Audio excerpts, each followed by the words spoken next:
ትክክለኛ የአይን ጠብታ አጠቃቀም ምን መሆን አለበት የሚለው ላይ ትኩረት አድርገን ለመነጋገር እንሞክራለን። የአይን ጠብታ በሐኪም ከታዘዘ በኋላ የመጀመሪያውና ትኩረት ማድረግ መቻል ያለብን ጠብታውን ከማድረጋችን በፊት እጃችንንና ፊታችንን በአግባቡ በሳሙና መታጠብ መቻል አለብን። በቂ ጊዜ ወስደን ደግሞ እስኪደርቅ መጠበቅ አለብን።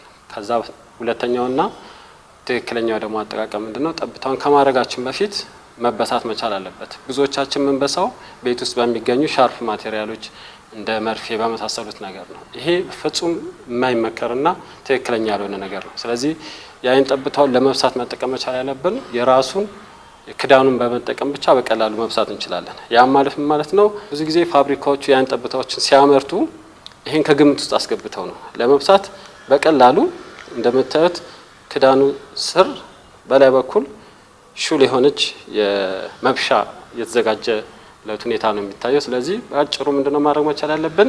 እቺን ቀለበቷን በማውጣት ከዛ በኋላ ይህቺን በማስገባት ማጥበቅ ነው። በመናጠብቀው ሰዓት ላይ የነበረው መብሻው ታች ወርዶ ይበሳልናል ማለት ነው። በቀላሉ እንደምታዩት ይሄን በአግባቡ ተበስቷል ማለት ነው። ቼክ ማድረግ መቻል አለብን። ጠብታውን ከማድረጋችን በፊት በትክክል ተበስቷል አልተበስታም የሚለውን ቼክ ማድረግ መቻል አለብን ማለት ነው።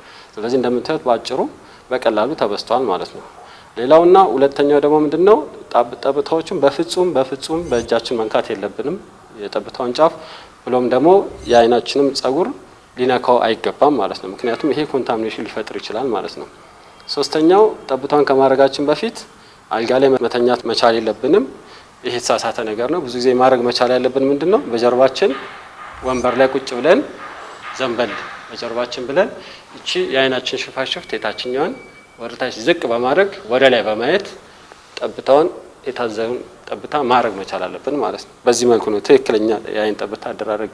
ከዛ ውጭ አንዳንዴ ምንድነው የአይን ጠብታዎች አንዳንድ ሰው አንዳንድ ጠብታዎች ላይታዘዝ ይችላል። ለምሳሌ ጠዋት ከሰዓት ማታ ሁለት ጠብታ ሊታዘዝ ይችላል። ስለዚህ በአንዴ ሁለቱን ጠብታ ማድረግ መቻል የለብንም። አንድ ጠብታ አድርገን አይናችንን በስሱ ነው ያዝ አድርገን በቂ ጊዜ መስጠት እስከ 2 ደቂቃ በመያዝ ከዛ በኋላ ቀጣዩን ጠብታ ደግሞ ማድረግ እንችላለን ማለት ነው። በዚህ ሁኔታ ነው ጠብታውን ማድረግ መቻል ያለብን። ከዛ ውጪ ይሄን ካደረግን በኋላ ምንድነው ማጽዳት መቻል አለብን።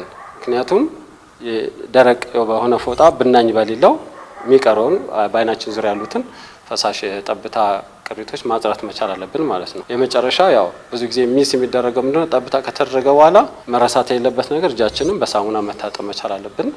ስለተከታተላችሁኝ አመሰግናለሁ።